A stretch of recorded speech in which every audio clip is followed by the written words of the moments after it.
Verifying trigonometric identities, part 2. We're going to start with this identity, sine x minus sine x cosine squared x equals sine cubed x.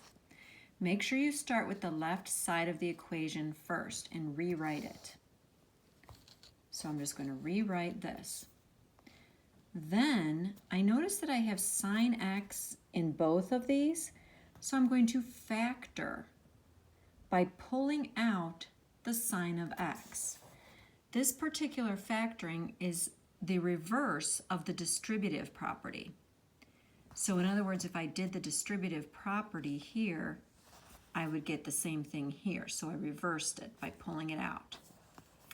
Then when you get to that step, you notice that 1 minus the cosine squared of x is equal to sine squared x.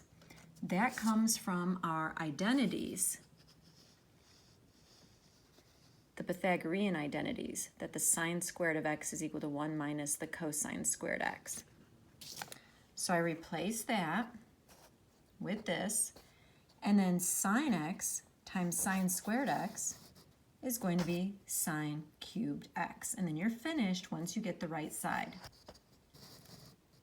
The next proof, sine x over 1 plus cosine x plus 1 plus cosine x over sine x equals 2 cosecant x. Once again, rewrite the left side of the equation. That's what you're going to start with. The next thing you want to do is you want to add these two fractions together. But the only way we can add fractions is if they have the same denominator.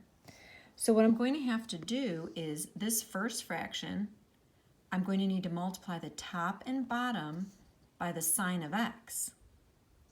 And then this fraction, I'm going to need to multiply the top and bottom by 1 plus the cosine of x. Then I'm going to clean this up a little bit,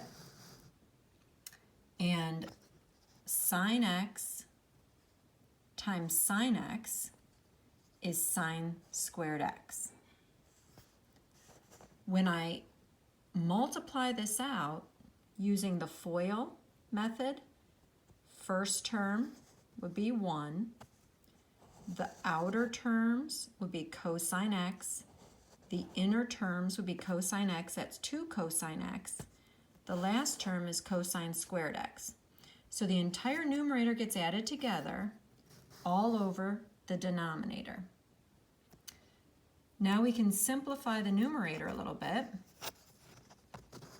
because sine squared x plus cosine squared x equals 1 according to our Pythagorean identity. So this plus this is 1, add it to the one that's already there, and you get 2. 2 plus 2 cosine x, and just keep writing the denominator. Now we can employ factoring again. I'm going to pull out a greatest common factor of 2. This particular factoring, once again, is the undoing of the distributive property. So in other words, if I would distribute this, it would be equal to what I had here. Well, when I pull that out, notice I have something in the numerator, a factor, that can cancel with a factor in the denominator, which leaves me with 2 over the sine of x. But remember that cosecant is the reciprocal of the sine. So this is equal to 2 cosecant x, and then you're finished with that proof.